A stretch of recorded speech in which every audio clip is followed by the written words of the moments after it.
Hello, everyone. I'm Mark. I'm Rob. And welcome to Mark and Rob's Sports Showdown, hottest sports talk show on the planet. We've even expanded to Mars because we're actually welcoming Martians to watch our YouTube channel. We want to show that we don't care what skin color you are. We don't care if you're green skin or not. We don't care. So anyways, we expanded that. And right now, we just want you to subscribe. That's what we need the most is subscribers. Hit that notification bell, please. It's free. I swear to God, it's free. And anyways, we appreciate your support. And please continue to make intelligent, non-insulting comments. And join our live show Mondays, every Monday except for major holidays, Eastern time, 7 to 8. You can call in and also make comments. So feel free to do that. And we're trying to grow that. Anyway, so I want to talk about haters and lovers of Clark. We did a video on Clark's weaknesses and strengths. And we're going to go over some of that today. But yeah, there's Clark lovers out there that don't think she can do anything wrong. They're a little crazy. Most of them are probably young or new to basketball. They don't know the flaws that she has in her game. But they're harmless in a way because they're not, so they love her. What are you going to do? We're objective about her. We criticize her all the time, but we think she's a great player. And I think she's going to be the best player in the league 3 or 4 years from now. But I can't prove it, but I think that's what's going to happen. That's just my personal opinion. Mm-hmm. And anyways, I got a hater comment today, and it just reminds me, it's like the haters are crazy because they lack objectivity. And that's what my channel is trying to be all about. It's honesty and objectivity. And they're not dealing with reality. And so we've gone over some of the crazy criticisms of Clark, that she's mediocre with no accomplishments. I did a video on that. One trick pony, which is silly because she led the league in NCAA in scoring and assists 3 years in a row. And that she can't dribble at all, which isn't true. She plays no defense. That's not true. And other things like that where, she's can't do anything right according to them. Now this one took the cake, and that's why I did it, because one of her strengths is weakness. So in a comment, and what was funny about the comment to me was that she said, everybody knows this about her, that she's basically not a good player. And the person said that basketball savants know this. All the basketball savants who know basketball know this. Okay, so because so far, listen, even people who criticize her, I mean, in the media, I'm not talking about a channel by some obscure black YouTubers. I'm talking about people in the media and NBA players and WNBA players. Everybody, at least they qualify it. She's flawed, but at least everybody admits she's a great talent and she's a generational great player, even though she's flawed. Some of these people say she's awful and mediocre, which there's no truth to that. And that's why I'm saying they're not dealing with reality. And we'll get to that. But apparently, I didn't know this before today. There's this secret society of Savant basketball players who are the only ones that know that she's not a good player. I found that out today when I went to look at the comments. And the most amazing thing, the first thing he says is that she cannot create her own shot. And then she said, then later in the comment, he says, the only thing she has is a step back 3. Okay. A step back 3 is like the best way to create your own shot. Yeah. That's okay. So don't be stupid about it and say, well, she can't create her own shot unless she does a step back 3. Then I wouldn't make fun of you. But if you're going to be illogical, I'm going to make fun of you. I'm going to call you stupid because you're stupid. Yeah. And I don't use that word that often, but yeah, I mean, if you're doing a step back 3, that's creating a move. You're getting the player off of you. So I think that's a move. So. It's a great way to create your own shot. In fact, in the NBA, I don't know about the WNBA, it's the number 1 move they use to create their own shot right now. It's the most common move they use to create their own shot. And Clark also has a nice little move where she has a hesitation dribble and then blows by her person and goes. She always goes to the right, but she gets a nice little. That's creating your own shot, right? And she has other little things that she does where she dribbles and creates her own shots. So anyways, so it's not even true that she. In fact, I'll just point this out to you. Most of the players in the NBA can't create their own shot. So that's not a big flaw of her game. Right. Yeah, sure. AJ Wilson, Brianna Stewart, the best players, they create their own shot pretty well around the basket. They're one of the few players that have any moves around the basket. So I'm not counting all the players. Obviously, the players they chose for the Olympic team, they generally can create their own shot, but they're still not great at it. So, let's be realistic about it. And someone made a really great point to me is the reason we don't point out all the flaws about Diana Taurasi is because nobody's watching her. Everybody's watching Caitlyn Clark. So so when you have like a billion people watching you and there's little flaws, that's more and more people that can notice little flaws. Of course, they get all exaggerated and out of proportion, but that's what's happening with Caitlyn Clark, which is fine. As long as they're true, but let's keep in mind that other players have them too. You're just not noticing them because people aren't watching them and they're not hating on her and they're not being close. And why don't the veteran, like you said, there's on their team, there's veteran players, and I have heard other comments from other players like Sabrina from the Liberty and other key star players in the league. Why not take her under your wing? You see this young player coming in the league. I mean, you don't want her to beat you, but I mean, you see something. I mean, during the game, I mean, maybe after the game, you're like, hey, why don't you try this little move here that I do? And practice. Well, I think she's friends with Sabrina and if they do have a good relationship, and she might be doing that. And maybe Kelsey Plum, I think, too. But so maybe Maya Moore is giving her advice. Maya Moore is her hero. Yeah, Maya Moore. Yeah. And you're hating on a white girl whose hero is a black player. So she obviously doesn't care about race. No, she cares about she's a basketball player, and that's the way it should be. So, anyways, I didn't take him seriously after that. But listen, I don't take Katie seriously, but I feel at some point I like to respond to them, to show them how stupid they are. So maybe they go back and look. Okay, maybe I'm being unrealistic about that. So then he said she wasn't a great leader. It was all about Kate Martin did all that. I was flabbergasted because she is like the best leader I've seen in women's basketball. And I've watched Cheryl Miller, who was a great player, but she wasn't necessarily a great leader. You can go watch Cheryl Miller games. You can watch her freshman year and sophomore year at USC. You can catch her game in Gidwell's game. You can catch 3 full games of her. And she was my favorite player until Caitlyn Clark came around. And she wasn't a great leader when on the court. Caitlyn Clark is unbelievable, the best leader I've ever seen in women's basketball. And she had more of an influence on a game, whether they won or lost the game, at least in college basketball history, than I've ever seen. And only a leader can do that. And her teammates absolutely loved her. She couldn't be a great leader if they didn't love her. They think she's the greatest player ever. Right. Define what a leader is. A leader who is a person who, she obviously was a leader, of course, in scoring, but that's not part of being a leader. A leader is getting your team going. Maybe you're down by a couple of points or 3 points. You're not playing that well. A leader steps in and goes, come on, you guys, let's get it going, man. We got this. She's vocal. I mean, she can be vocal. I mean, maybe not now, but she can be vocal and inspire the other players. And go talk to Hannah Stokey and ask her if she's not a great leader. Hannah Stokey barely played her freshman year, which was Clark's junior year. And she's a talented player, but they had other women underneath that were better than her and were both seniors.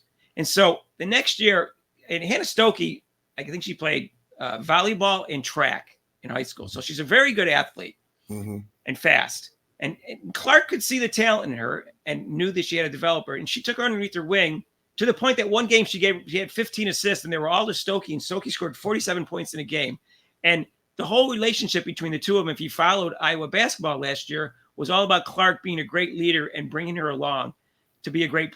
She ended up being first team all defense. I mean, not first team all defense, first team in the Big Ten.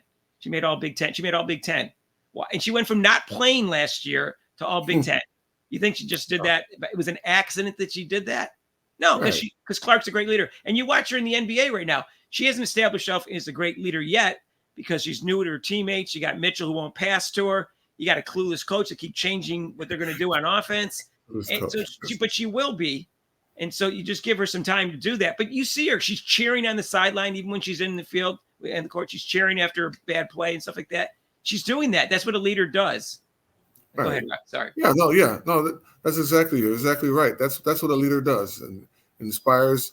Because sometimes, I mean, like I said, I've coached, but I've called a timeout and told the players something, but then the leader of the team will gather out on the court and they're like, "Come on, guys, let's go. We got to do this, we got to do that." They told me sometimes they listen to me, but they'll probably listen to their other player if they're inspiring them more than me. All right, let's get to the no defense claim, which happens all the time. And Rob's going to jump in after I go over it because Rob was a defensive specialist. But I'm going to say what I have to say, and then Rob's going to even probably add on that. First of all, there's several types of defense. Okay, if you're new, if you're a Clark fan and you're kind of new to basketball, there's on-ball defense, there's off-the-ball defense, which is kind of like team defense, and there's also defensive rebounding. Now, the first one is Clark's weakness. I don't know how it would rate her in the league yet because we've only watched half the teams, but it's below average for the league. Right, Rob? For below average. That's her That's her biggest weakness. On a scale to 1 to 10, let's wait for another 10 games, and then Rob will give it a number on a Rob. But it's below average. I don't know what number it is, but I think that's fair. So it's a weakness. No problem. Her team defense is actually excellent. And the reason is because she sometimes cheats and goes off on that, but it's still, she's very good off the ball defense. And that's why she has so many defensive rebounds. And if you didn't know that, she led the Big Ten in either twice or 3 times, the Big Ten in defensive rebounding as a guard. Mm-hmm. Defensive rebounding as a guard. That's unheard of. And she's averaging this year, I think, is 4.3 or something like that. A 4.4 defensive rebounding. And that's really good for a guard in the WNBA for defensive rebounding. So that's a type of defense. Okay. So she's good at 2 types of defense out of 3 that I mentioned. If Rob can think of another one besides that type of defense, let me know. But if she's playing no defense, how does she get 3 blocks and 3 steals in one game? That doesn't happen. Good. And she's averaging 1 point. Let's see, 1.1. I think 1.1. 1.1. No, 1.5 steals and 0.8 blocks. Okay.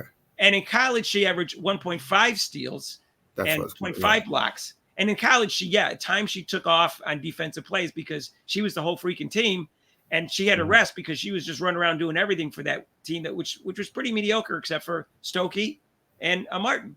Nothing against the other ladies. The fine players in their own ways, but that's why she took off because otherwise the team wasn't strong enough. They had to have her anyway. Anyways, we'll get to that. So I just want to point that out. But Rob, you want to say anything about her defense or defense in general? Yeah, I mean, from what I saw beginning of the year, I remember the first game I was criticizing her, but she's definitely improved on her defense with, like I said, using her hands. The only thing, like I said, she's got to stop with the reaching, and more of a sliding of her feet on the player, and the ball up on the player. And then don't cheat. Like I said, I think maybe she should do a little more like a denial or cheating on the ball so that she deny the pass and get even more steals. She's on the off ball. How about taking a charge? On the off ball, you see the ball on the other side of the court and the person drives in, stand in there and take a charge or step in. Yeah, I don't notice her taking charges so much. Yeah, or there's also the basic defenses. I do a drill called help and recover, where the person's dribbling, and you leave your person, you help, and then recover very quickly. And that make the person pick up their dribble. That means you're helping the person who they were guarding, help them get back to the player. And then I think she's playing a little denial. And then maybe they tried the zone, which was horrible in the one game. That's partly the coach's fault. They were on different pages. Maybe somebody was playing man-to-man, somebody's playing zone.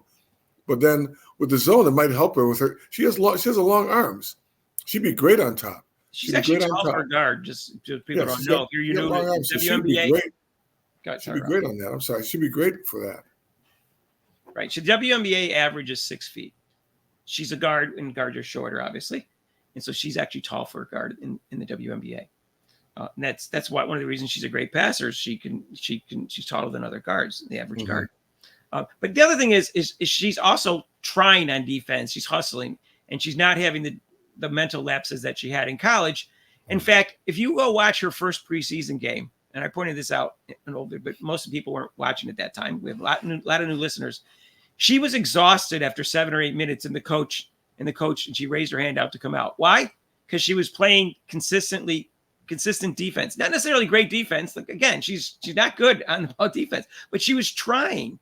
So she's not saying she's playing no defense is silly. James Harden plays no defense at times. Okay, people like that, even Booker. There's players in the NBA who played no defense. Okay, Big Dog Robinson was the worst, but there's players in the NBA who play. Kyrie Irving is finally playing defense. Doncic, but they don't always play defense. Okay, so she tries at least. So to play no defense is so disrespectful and so inaccurate that you're not dealing with reality when you say that. And you're stupid. Let's put it. That's just stupid. Yeah, the coach took her out of the game, or the starters out of the game because of the non-defense. But I mean, that also, like I keep on saying, that also goes on the coach. Teach them how to play defense. You want me to play better defense? Okay. Can you teach me? Can you help me what I'm supposed to do on the defense? Maybe not use my hands. Show me how to slide my feet. I mean, you can anticipate. You see how the other players guard her. You see the best defensive player guarding Caitlyn Clark. And what do? When she's dribbling, they slide and beat her to the spot. They anticipate. It's all about, you talk about math. There's an angle. So you can angle your player. You can actually steer your player to where you want them to go. Also. All right. See, those younger viewers, that's why we were asking for younger viewers. You can go watch those young YouTubers or 25 years old. You won't get stuff that you just got from Rob.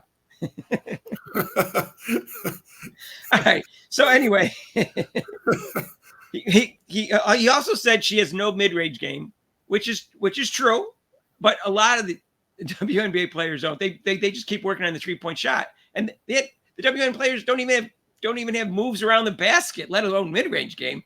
And that she has no floater, which is also true. But the only two people I know that have a floater in the WNBA out of 144 are AJ Wilson and Brianna Stewart. That's all I've ever seen have a floater. And they're the only two I've seen that really have very many moves. There's some other players, but have some moves around the basket other than just kind of putting it in and turning it around and just kind of put it off the backboard. They're devoid of moves around the basket. The whole league is. And they're actually not great at drives. I've seen so many of them just drive to the basket and get easily blocked because all they have is a layup. Right. Or they just throw it up there. It's just hopefully the ball will go in. They don't have a teardrop. They don't have a floater. They don't have a hesitation and off the backboard. Or what I used to teach, jump stop. Yeah, the jump stop for 10 feet. Yeah, I used to teach a jump stop. That's a great drill. So, yes, she doesn't have it, but most of the players in the WNBA have it. But you're not criticizing them. No. No. So I'm just pointing that out. I'm just trying to be fair about it. She has lots of little weaknesses. But you just, if you want to do that, and if you want to go into he actually did not go into the turnover thing. But that's the thing that they say, and I'm going to explain this again because people don't get the concept, is when you handle the ball a lot, you're going to have more turnovers. So you can't just count turnovers. You have to count assists too. And anything 2.1 or above is good. And, that's what the great point guards in history usually were between 2 and 3, including Magic Johnson. John Stockton was an exception. He was 3.75 assist to turnover ratio. That's why some people think she was the best passer of all time. Okay, fine. But Doncic is only 2-1. And Caitlyn Clark was 1.8-1. And right now she's just a little bit over 1-1, which obviously it's got to improve. And she needs to work on that. And I don't want to get into all the reasons why she has too many turnovers, but she does. But she's always going to have more. But there's another reason that's more subtle, is that she likes to make high risk, high reward passes. Now, high reward, you need to understand that. When you make a pass like on the break, you didn't have to bring the court down, and you beat the defender to the baskets because all you have is a layup. So now your chance of scoring, if it was a man that she was passing to, your chance of scoring is almost 100%. Right. She's passing to women, so it's not 100%, but it's a lot higher doing a layup when there's not someone defending you. Right. So that type of pass is, a little bit more. It's going to be more often. It's going to be a turnover, but it's deceptive because you're more often to score 2 points as opposed to not. As you know, they shoot like 40% from the field in that league. So if she just passes it to the post and there's a defender already there, they're less likely to score. So the reward isn't as great. They're more likely to miss. Also, I'd like to comment from one of our viewers. I love the comment they talked about that, the turnovers. And I think he stated, well, you can't help it when you're passing the ball and it goes off their hands and off their head. I mean, that's a turnover. You can't blame her for that. Right. And they're supposed to be judged just like in baseball. In baseball, if the throw is somewhat bad, the person doing the statistics has to decide whether the first baseman should, let's say the shortstop to the first baseman. The person doing the statistics has to decide whether or not the first baseman should have caught it, even though it wasn't a perfect throw, or whether the throw was too far off. And they determine that. But what someone was evaluating on TikTok is the throw's there, it's just a little hard, and the player doesn't catch it, and they give Clark the turnover. When in fact, the player not catching should have got the turnover. And they've been doing that to her since she's been in the league. And that's one of the reasons. I'm not saying a lot because I didn't sit there and analyze it, because I don't sit there and analyze every turnover she gets. But that's been happening to her. So her turnovers are a little bit deceptive in the WNBA too. And I don't know if there's this big conspiracy against her or not, or they're just bad at determining how to label the turnover. I just don't know. Maybe they're just not good at it. In the NBA, maybe the NBA players who rank it are better at doing it. I don't know. All I know is what I see and hear. So I want to address the turnovers, because haters love saying that, even though most of them don't even know basketball. They just know they hate Caitlyn Clark and that she's overrated because she's white and she gets a lot of publicity and she makes a lot of money. So they want to put crap on her. Mm-hmm. Exactly. So I just wanted to respond to the haters that say silly things and are overly critical about her. And yeah, it's just so. I mean, some of it is warranted. Like I said, it is warranted because she's still learning. But I mean, but just outright say she sucks, she can't do this, she's not that good, but she's mediocre. That's just like the quote, a famous person. That's illogical. So, given all the criticism we just had of Caitlyn Clark, there should be zero in your mind, and that we are not objective about Caitlyn Clark, because we criticize her a lot, because we hope this gets back to her and she becomes a really great player. Right, exactly. And she should hire somebody to help her with the teardrop in the off season. Yeah, you should, and help her with whatever.